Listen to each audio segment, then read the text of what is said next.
You have big goals, but you feel like you're drowning while everyone else swims past you.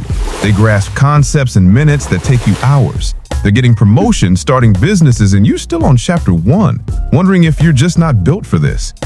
But what if your slow learning isn't a weakness? What if it's the very thing that will make you outlast and outperform everyone racing ahead? I'm about to show you how to turn your learning style into your greatest competitive advantage. First, let's kill the term slow learner. For years, I wore that label myself.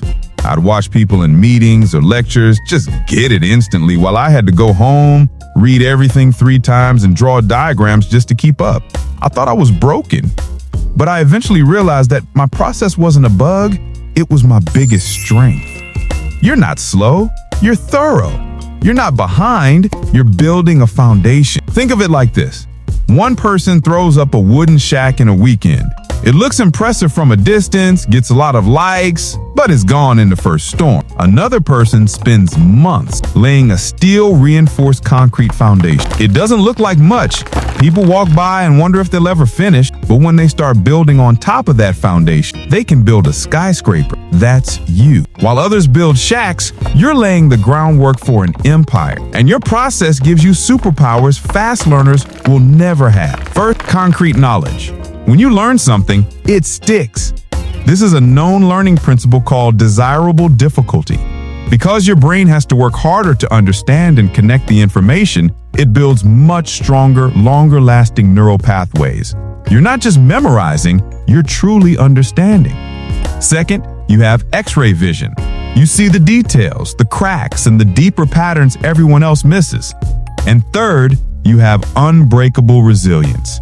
You had to fight for every piece of knowledge, which has built a mental toughness others don't have. Knowing this is a start. Now let's put it to you. Here are 4 strategies. First, the 5-year-old test. This strategy is famously known as the Feynman Technique, and it's brilliant in its simplicity. After you learn a concept, try to explain it in simple terms as if you were talking to a 5-year-old. If you can't, you don't really understand it. The parts where you stumble show you exactly where the gaps in your knowledge are. Second, master one thing. Ambitious people try to learn marketing or coding all at once.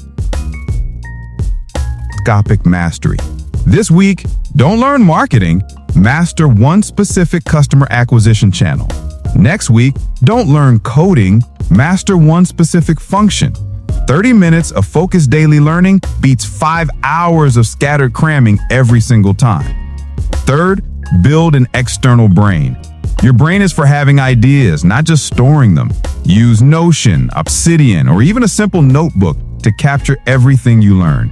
This isn't just taking notes, it's building a personal knowledge network. Your thorough nature makes you incredibly connecting ideas that others miss. And fourth, the no comparison zone. This is non-negotiable. Stop comparing your chapter 1 to someone else's chapter 20. Mute the noise. The only question that matters is, am I better today than I was yesterday? Now I know what you might be thinking. This skyscraper idea is great, but my boss needs a report by Friday. I don't have time to lay a foundation. And you're right. In the short term, you sometimes have to build a shack. You have to cram and get the project done. That's reality. The key is not to confuse a short-term survival tactic with a long-term growth strategy. Use speed when you have to, but always invest a portion of your time, even just 30 minutes a day, in laying your deep foundation. You think you're alone in this? Think again. Charles Darwin spent over 20 years meticulously gathering evidence for his theory of evolution. While others published quick, flashy theories that are now forgotten, Darwin's methodical approach changed science forever. Warren Buffett reads for hours every day, not for speed, but for deep comprehension. His thorough long-term approach made him one of the most successful investors in history. Or look at filmmaker James Cameron. There was a 12-year gap between Titanic and Avatar. Why?